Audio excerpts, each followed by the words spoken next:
Bismillahirrahmanirrahim. Assalamualaikum warahmatullahi wabarakatuh. Saya Dr. Abdul Aziz, spesialis urologi, subspesialis onkologi konsultan, dosen program studi urologi, Departemen Bedah, Fakultas Kedokteran Universitas Hasanuddin. Video ini saya buat sebagai sarana penilaian pernyataan diri dosen dalam wujud kerja Tridharma Perguruan Tinggi. Mata kuliah yang saya ajarkan adalah onkologi urologi, di mana bobotnya adalah 2 dan saya bawakan pada semester 4. Adapun capaian pembelajaran, yang pertama, sikap bertakwa kepada Tuhan Yang Maha Esa, religius, beradab, menjunjung tinggi nilai kemanusiaan, beretika, mandiri, dan berkontribusi dalam peningkatan mutu kehidupan masyarakat di bidang kedokteran dan kesehatan. Pengetahuan, mampu menunjukkan penguasaan pengetahuan kedokteran yang baik dan menerapkan teori dan konsep patogenesis penyakit dan kelainan di bidang urologi. Mampu menerapkan filosofi dan prosedur penelitian yang benar dan mengembangkan hasil-hasil penelitian transisional untuk pengembangan ilmu pengetahuan di bidang urologi.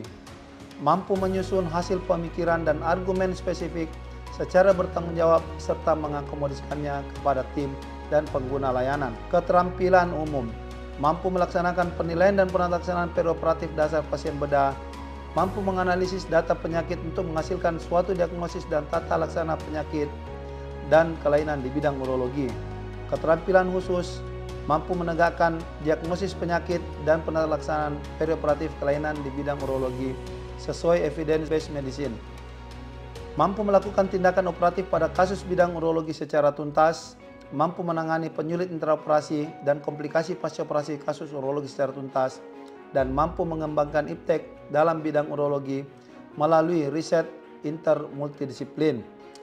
Adapun CPMK-nya yaitu mampu menjelaskan etiologi atau faktor risiko dan patofisiologi tumor di bidang urologi, mampu menjelaskan gejala dan staging tumor di bidang urologi, mampu menentukan pemeriksaan penunjang untuk pemeriksaan tumor di bidang urologi, mampu menentukan diagnosis serta prognosis tumor di bidang urologi, mampu menentukan tata laksana bedah dan non-bedah tumor di bidang urologi, mampu melakukan tata laksana perioperatif pada tumor di bidang urologi, mampu melakukan tindakan biopsi prostat transrektal pada tumor prostat secara mandiri, mampu mengenali alat-alat endourologi untuk penanganan tumor di bidang urologi. Deskripsi singkatnya yaitu mata kuliah ini mempelajari tentang etiologi, faktor risiko, gejala, staging, diagnosis, dan tata laksana tumor-tumor di bidang urologi. Adapun bahan kajian atau materi pembelajaran, yang pertama etiologi, faktor risiko patofisiologi tumor di bidang urologi, gejala dan staging tumor di bidang urologi. 2. Diagnosis tumor di bidang urologi. 3. Tata laksana tumor di bidang urologi. 4. Dasar-dasar endourologi tumor di bidang urologi. Berikut akan saya sampaikan video pembelajaran dengan judul mata kuliah tumor urotelial di bidang urologi. Mari kita saksikan bersama. Bismillahirrahmanirrahim. Assalamualaikum warahmatullahi wabarakatuh. Selamat siang. Hari ini kita akan belajar tentang urotelial tumor ya. Jadi tumor-tumor yang berasal dari urotel ya. Urotel tumor ini ya berasal dari epitelium atau mukosa ya, yang berasal mulai dari calyx renalis ya sampai ke buli, termasuk adalah uretra proksimalnya ya. Jadi sangat panjang sekali ya. Jadi kita bisa bedakan kalau ginjal itu dia terbatas pada area ginjal dan tidak termasuk daripada pielumnya. Nah, urotelial tumor ini ya dimulai dari mukosa atau epitel, mulai dari calyx renalis sampai ke uretra proksimal, di mana tipe epitelialnya atau sel-selnya itu adalah sel transisional. Adapun epidemiologinya ya, kita katakan bahwa ini merupakan 2% dari semua keganasan yang ada. Kemudian insidensinya yaitu 9 dari 100.000 pada laki-laki dan pada wanita 2 dari 100.000, di mana angka kejadiannya laki-laki lebih banyak daripada perempuan ya. Ini mungkin disebabkan karena pola perilaku atau gaya hidup dari laki-laki itu sendiri. Di Indonesia ditemukan 5,8 dari 100.000 penduduk. Di mana ada 3 sifat khas daripada urotelial tumor ini. Yang pertama itu dia bersifat multivokal, ya. Jadi biasanya pada tindakan sistoskopi kita bisa melihat bahwa tumor urotelial ini berada di beberapa tempat, bukan cuma di satu tempat, ya. Jadi dia multivokal. Kemudian sangat rekuren, ya, sangat rekuren dan sangat progresif sifatnya. Oleh karena itu, tumor-tumor urotelial ini memang harus segera dilakukan tindakan ketika ditemukan. Bahkan pada beberapa referensi dikatakan bahwa maksimal 2 minggu setelah ditemukan itu harus segera dilakukan tindakan. Epidemiologinya, ya, di mana dia adalah urutan keempat dari semua karsinoma yang ada, ya. Jadi kita lihat memang begitu tinggi angka insiden yang terjadi, ya, di mana tiap tahun di seluruh dunia ditemukan kasus-kasus baru sekitar 336.000, ya. Rata-rata ini mengenai pada laki-laki pada umur 72 tahun, pada wanita 75 tahun. Namun di saat sekarang ini, ya, di praktek-praktek kami temukan pada usia-usia muda, umur-umur 30 tahun itu sudah mulai banyak ditemukan, ya. Nanti kita lihat faktor risiko apa kira-kira yang menyebabkan hal tersebut, ya. Nah, pada kulit orang-orang kulit putih ditemukan 2 kali lebih banyak daripada orang-orang Afroamerika, di mana justru angka mortalitasnya lebih tinggi pada orang Afroamerika. Nah, ini faktor risikonya, ya. Faktor risiko yang ada yaitu di mana ditemukan, ya, kadar arsenik yang tinggi pada minuman, kemudian perokok. Nah, faktor perokok ini, ya, memang merupakan faktor yang paling banyak. Nah, inilah kemungkinan gaya hidup yang menyebabkan kenapa pada usia-usia muda, umur-umur 30 tahunan ini sudah banyak juga ditemukan tumor-tumor urotelial ini. Kemudian orang-orang yang obesitas, ya, cacing skistosomiasis, ya. Nah, kalau cacing skistosomiasis ini memang khas pada jenis-jenis tumor urotelial terutama di buli-buli, ya. Ini disebabkan oleh karena cacing skistosomiasis, ya. Nah, kalau di Indonesia ini banyak ditemukan di daerah Sulawesi Tengah. Kalau di seluruh dunia insiden tertingginya ini adalah di daerah Mesir, ya. Nah, kemudian material-material yang karsinogenik, iritasi kronik, ya, iritasi kronik oleh batu maupun kateter. Jadi pada kasus-kasus batu buli-buli misalnya, ya, dengan ukuran 3 cm ke atas, ya, itu menyebabkan iritasi kronik dan akan menyebabkan tumor urotelial ini, ya. Makanya ketika kita mendapati batu-batu ukuran 3 cm ke atas, ya, kita akan melakukan biopsi pada buli-buli yang kita curigai, ya. Kemudian pemasangan kateter yang lama juga bisa menyebabkan, ya.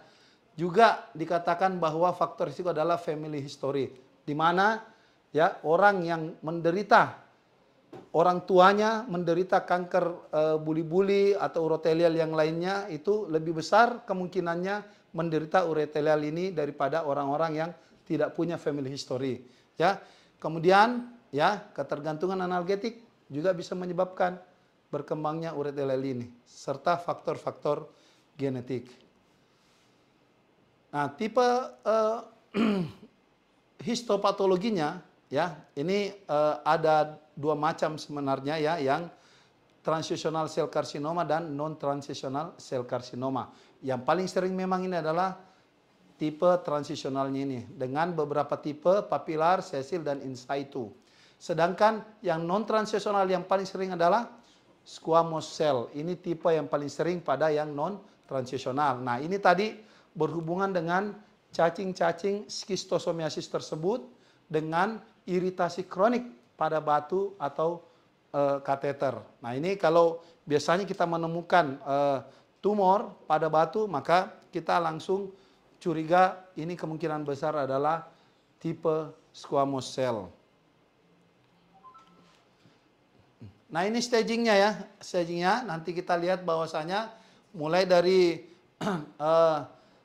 T1 ya yang masih terbatas pada lamina proprianya, kemudian T2 itu sudah menembus ke otot-otot proprianya ya, jadi muscularis propria ya. Nah, inilah sudah masuk ke invasif uretelial kalau di T2 biasanya ya.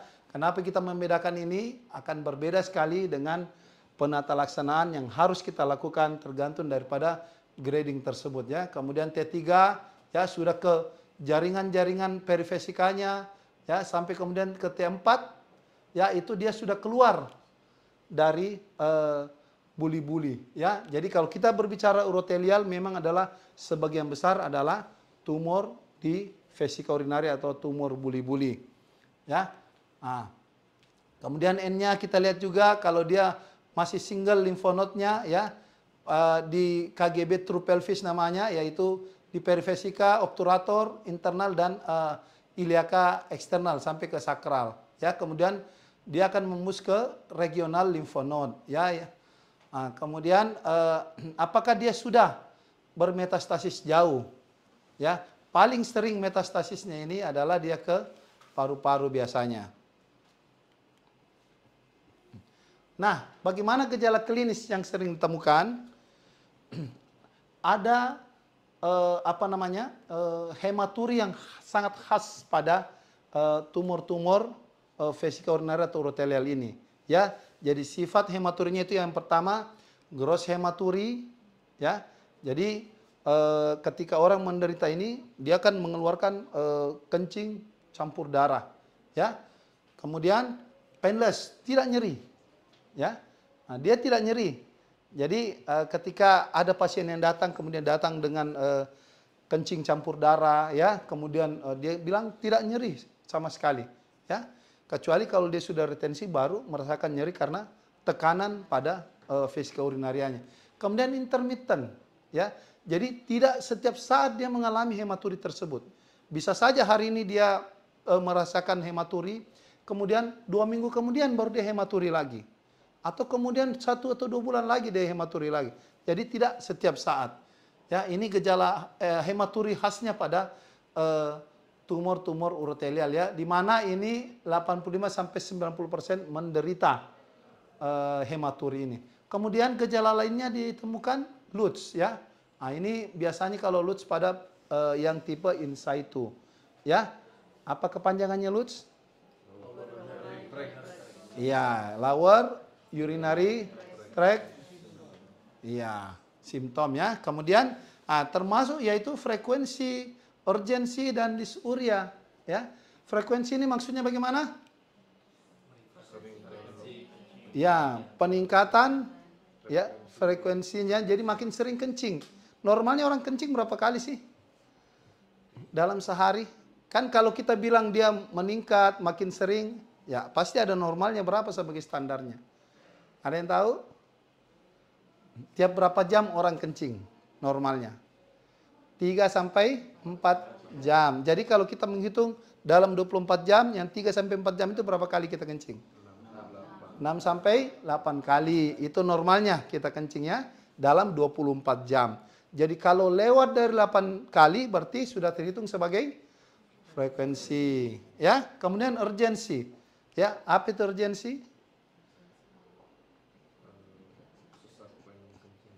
Tidak bisa menahan ya. Jadi ketika sudah ada sensasi miksi, maka ketika dia langsung ke toilet untuk ini biasanya tidak sampai di toilet sudah keluar kencingnya ya. Nah, tidak sama dengan orang-orang normal. Orang normal itu ketika dia baru merasa kencing dia masih bisa menahan, sebentar lagi lah saya kencing ya, mungkin masih bisa nahan sekitar setengah jam ya, sampai volume orang merasakan sensasi miksi itu sekitar 150 cc, itu sudah ada sensasi kencing pada orang normal ya. Kemudian dysuria ya, ada nyeri ya, nyeri.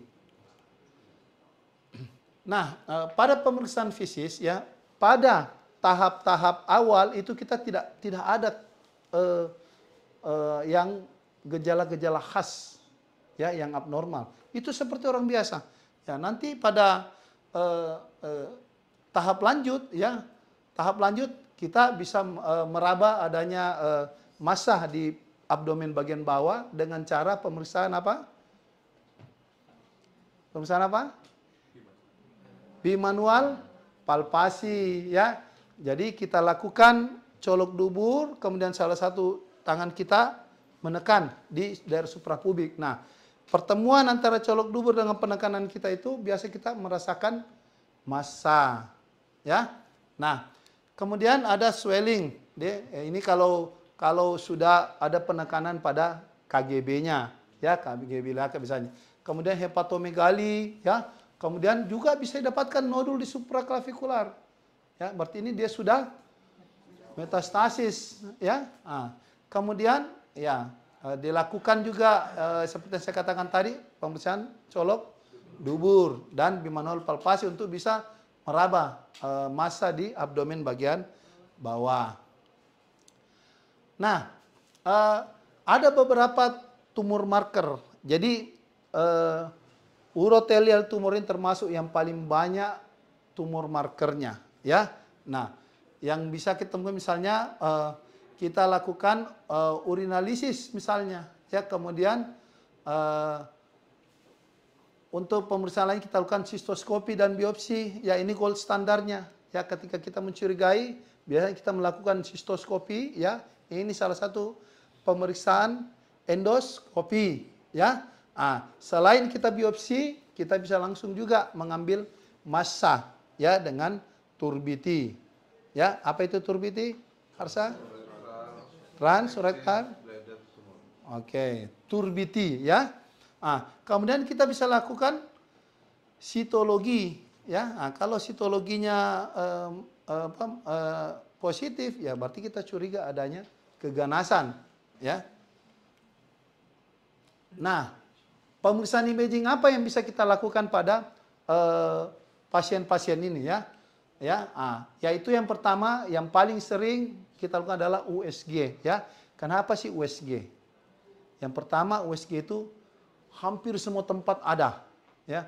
Yang kedua, tidak mengandung radiasi, ya, dan juga biasanya lebih murah pemeriksaannya.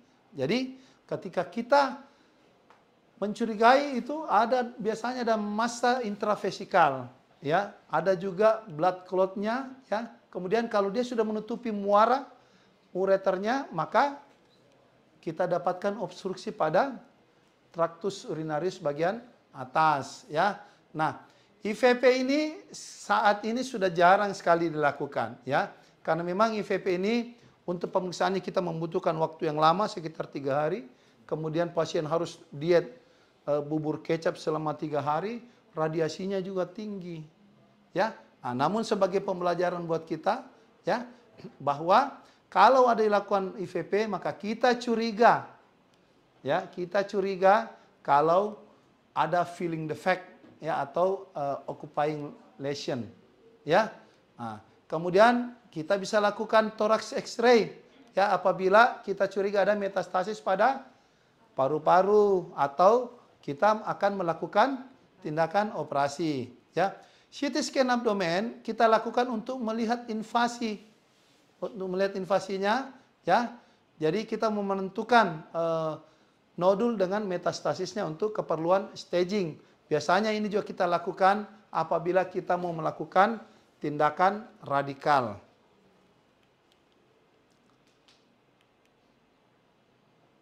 Ya, ini ultrasonnya, kalau ultrason itu sensitivitasnya 63%, spesifitasnya sekitar 99%, ya. Ini yang kita curigai tumornya, ya.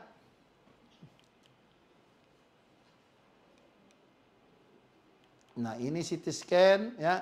Nah, ini tampak, ya, CT scan dengan kontras, ya. Jadi ini kelihatan, ya, tumornya.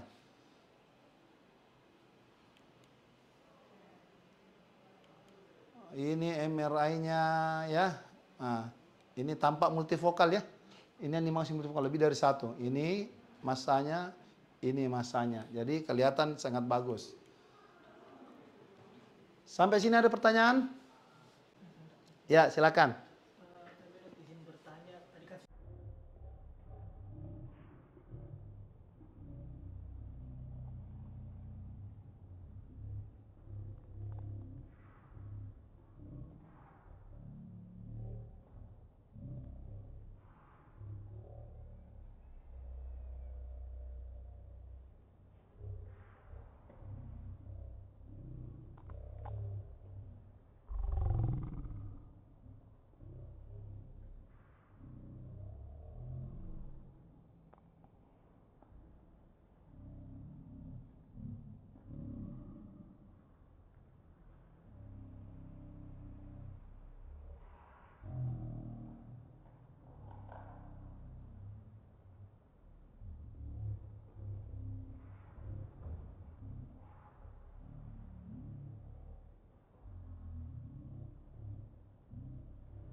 karsinoma atau RCC, dokter. Ya, itu bisa terjadi ya, itu bisa terjadi. Biasanya kalau urotelial karsinoma pada ginjal itu dia ada di pielum. Paling sering kita temukan di pielum dan jenis selnya sangat berbeda. Ya, jadi pada imaging misalnya CT scan, ya itu kita sudah bisa mencurigai apabila letaknya di pielum ke bawah, ya pielum ureter itu kita curiga. Kemudian ketika setelah dilakukan tindakan atau operasi pengangkatan, ya dari hasil PA-nya, ya kalau RCC itu ya renal cell carcinoma paling sering tipe clear cell, ya. Sedangkan kalau pada urotelial tipe yang paling sering adalah transitional cell, ya. Nah, dari hasil PA ini memang akan membawa kita dari cara melakukan penata laksana lanjut. Sangat penting sekali. Ya, bagaimana jelas? Ada yang lain lagi? Oke, kita lanjut dulu ya. Nah, bagaimana kita melakukan penata laksanaan pada pasien ini? Ya, yang pertama kali ketika kita menemukan ya tumor buli itu, maka kita ya melakukan operasi minimal invasif namanya TURBT, ya, transurethral resection of the bladder tumor. Kemudian tahap lanjut, ya, ketika kita sudah menentukan bahwa ini benar adalah keganasan, maka kita lakukan parsial sistektomi apabila dia sangat kecil masanya dan biasanya berada pada posisi anterior, ya. Kemudian kita akan melakukan radikal sistektomi ya apabila dia T2 ke atas, itu kita lakukan radikal sistektomi ya. Kemudian urinary diversion ini kita lakukan bersamaan dengan radikal sistektomi.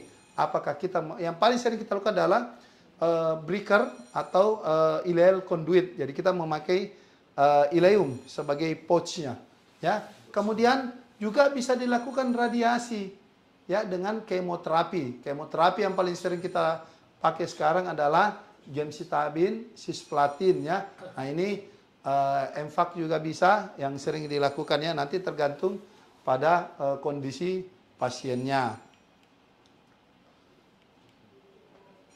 Nah ini berbagai macam treatment berdasarkan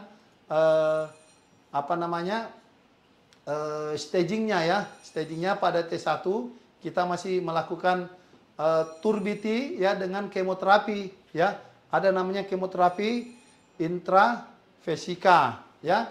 Kemudian kalau sudah masuk ke T1-nya yang high grade ya, itu bisa dilakukan sistektomi dan terapi radiasi ya. Kemudian apabila dia sudah muscle invasif ya, itu bisa dilakukan partial atau total sistektomi dan dilanjutkan dengan adjuvan kemoterapi ya.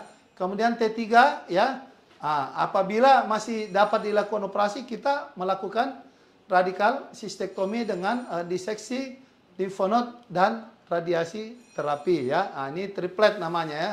Ini yang triplet, kemoterapi, radiasi dengan total sistektomi. Nah ini TURBT ya, gambar TURBT ini ya. Jadi alat kita masukkan ya, ini ke dalam melalui uretra, masuk ke buli-buli, kemudian melakukan pengerokan dan kemudian dikeluarkan masanya. Ya, komplikasi yang sering terjadi adalah infeksi sekunder, retensi urin, ya apabila sudah invasi ke bladder neck. Kemudian bisa terjadi hidronefrosis karena obstruksi daripada muara ureternya. Ya, prognostik tergantung daripada diferensiasi dan invasi daripada tumor itu sendiri.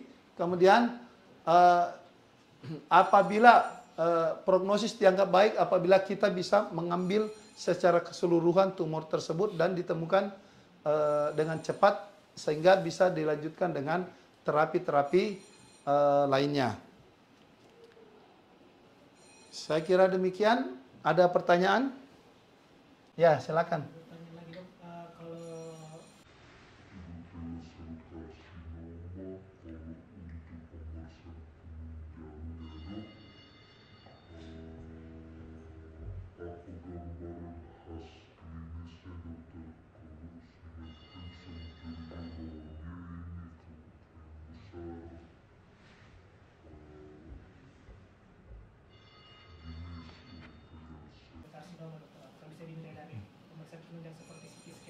Ya, jadi pemeriksaan klinis awal yang kita lakukan ya, biasanya memang kita mendeteksi anamnesis dulu ya, mendeteksi dari hematurinya tadi ya. Hematurinya itu yang trias hematuri tadi ya. Dia gross hematuri, painless hematuri ya, kemudian intermittent hematuri ya. Kemudian untuk pemeriksaan penunjang, awal itu kita hanya melakukan USG. Ketika kita sudah menemukan bahwa memang ada kecurigaan massa, ya, maka kita melengkapi dulu pemeriksaan laboratorium lainnya, toraks foto untuk persiapan dilakukan tindakan operasi, yaitu turbiti. Ya, turbiti ini adalah suatu tindakan minimal invasif yang juga bisa sekalian untuk melakukan biopsi pada pasiennya. Ya, nah setelah didapatkan nanti bahan untuk pemeriksaan histopatologinya, ya kita nunggu tergantung dari jenis selnya untuk tindakannya ya. Kemudian baru kita berangkat dari situ apa tindakan selanjutnya. Apakah kita langsung melakukan radikal sistektomi, kemudian lanjut dengan adjuvan kemoterapi ya. Nah, baru kita lakukan tindakan-tindakan lainnya seperti itu. Masih ada pertanyaan lain lagi?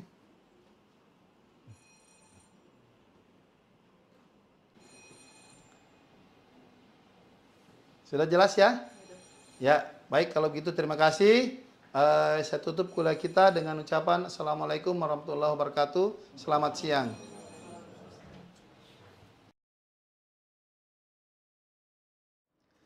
Demikianlah video pembelajaran yang kami buat sebagai sarana penilaian pernyataan diri dosen dalam mewujud kerja Tridharma Perguruan Tinggi di bidang pengajaran. Mata kuliah ini merupakan mata kuliah onkologi urologi yang kami bawakan pada semester 4. Dan di akhir semester nanti kami akan melakukan penilaian dalam bentuk mini checks, presentasi, DOPS, dan ujian MCQ. Dan metode pembelajaran yang kami lakukan dalam bentuk kuliah, diskusi, dan mandiri. Terima kasih. Semoga apa yang kami bawakan ini bermanfaat buat semuanya. Assalamualaikum warahmatullahi wabarakatuh.